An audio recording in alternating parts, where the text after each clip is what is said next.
Names were changed, because this was a pretty high-profile case where I was from. I'll be referring to myself as Maggie.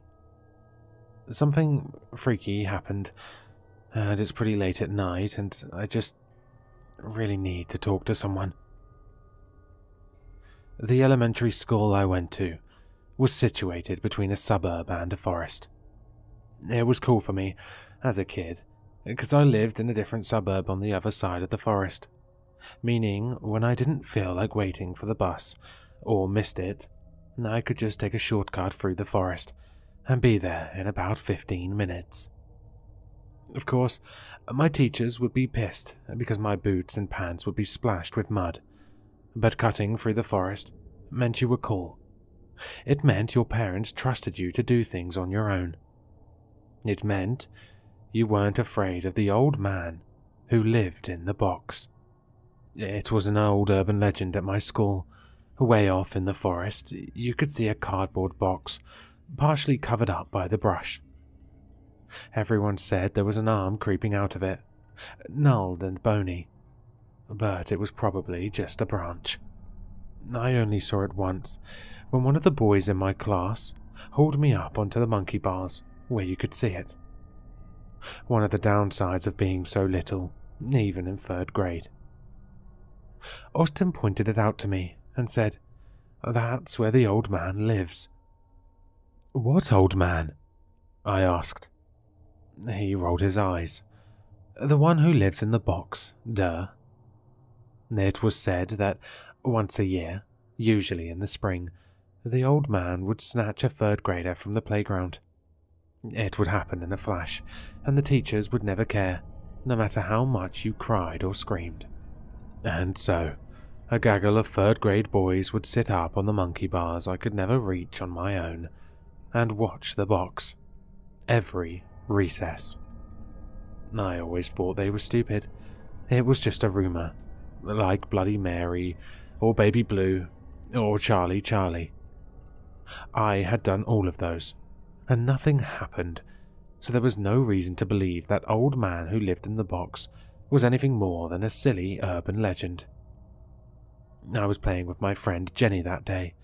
It was cold out, and I'd worn a baby blue velvet hoodie over my sweater.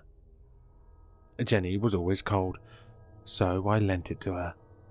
I would probably get too hot in it anyways. We were close like that. Our teacher, Mr. B, liked to call us 2 halves of a whole idiot.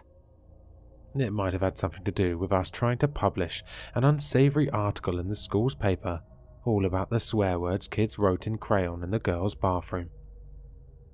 We had one of those jungle gym domes at our school. It wasn't as popular as the swing set or basketball hoops nor the playground, so Jenny and I had it to ourselves. One of our favorite games was for me to hang upside down from my knees from the top of the dome, grab Jenny by the hands, and swing her around. Her laughter sounded like chimes, and I tried to swing her higher and higher. The sound was seared into my memory, like the after-image of the sun when you've been staring at it for too long. The lunch monitors blew their whistle, telling us it was time to come in. I dropped Jenny and grabbed the bar underneath my knees to flip to the ground. I swear, my eyes were only off of her for a second, not even that. But when I landed, Jenny was gone. I was confused at first.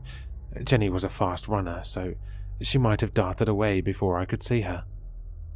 I tugged on the sleeve of Austin when he walked by. "Hey, have you seen Jenny?" I asked. "She must have run off to class, but she has my hoodie on, and my mum will be angry if I come home without it." None of them would look me in the eyes.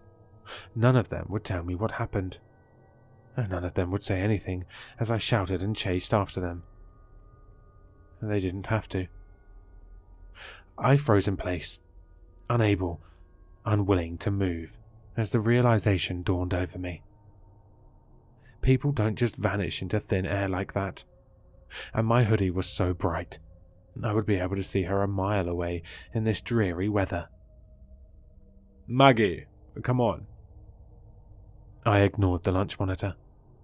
I had to force each rolling step in the other direction.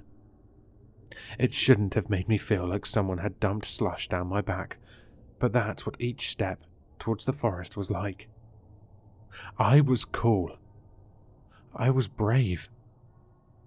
I probably should have gone to class to see if Jenny had gone ahead of me. But when you're little, you can convince yourself of anything. And I'd convinced myself that going to the box would prove to me that this was all just a joke. I usually entered the forest from the back of the school, not the side. There was no pathway cleared out, and it was full of brambles and thorny vines.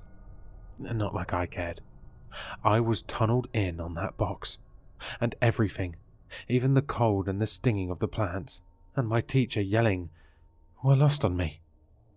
I almost tripped over some vines, almost like something was grabbing my ankle as I neared the box. I didn't even know what to expect when I looked inside. Jenny, ready to pop out and make fun of me? Nothing.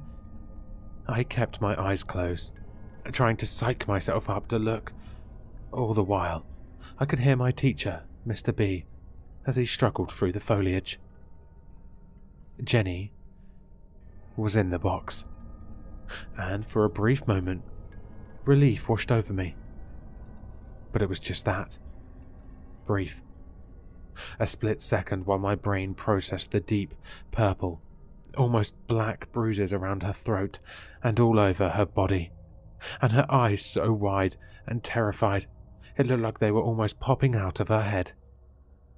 I couldn't stop staring, and didn't until Mr. B came and swooped me up. "Don't look, Maggie. Close your eyes. Close your eyes." Everything after that was kind of a blur. Everyone was sent home, of course. The bus drivers and parents even had to come directly to the classrooms to pick up their kids. I was in the principal's office the entire time, being questioned by the police. My mum worked in the office, so once the staff were given the A-OK to leave, she took me home. My life and the school was like a circus show for the next month or so. Everyone wanted to know exactly what happened to Jenny, why I hadn't seen her leave, why she went into the forest, and of course, who did this to her. I swore up and down I only looked away for a second, but the more I said it, the less and less grown-ups believed me. At the end of the day, they chalked it up as a victim of a copycat of a child killer who was active in our area a few decades ago. They started up a manhunt, but it fizzled out after a year when there was no new evidence or new victims. It's weird to say, but it wasn't too hard to move on from Jenny's death. You'd think it would be traumatic, and maybe it was, but I'm functioning just fine now as an adult, some dozen or so years later. I'm only writing this up and posting now because I was up visiting my dad when something happened. I'm a bit of a night owl, so I was late scrolling through movies on demand. I must have nodded off at some point, because I woke up to the glass front door banging against the frame. My cat was always an escape artist. Thankfully, he was never too hard to find. He always headed off into the woods near our house. I grabbed a flashlight and a bag of treats and headed out. It took me half an hour of looking around before I finally found the old bastard. I shoved the treats into my pocket and flung the cat over my shoulder, debating how I was going to punish him when I got home. Revoking his treats and making him sleep in the living room seemed fair enough. But then I saw it. Just briefly, out of the corner of my eye. A box. There was an inkling of familiarity, mostly just gross curiosity at what had been dumped in the forest this time. I peered inside, and the box was almost empty. In the corner, glowing almost neon, was something blue and neatly folded. and my blood ran cold when everything clicked. I nearly fell over. It was the baby blue velvet hoodie.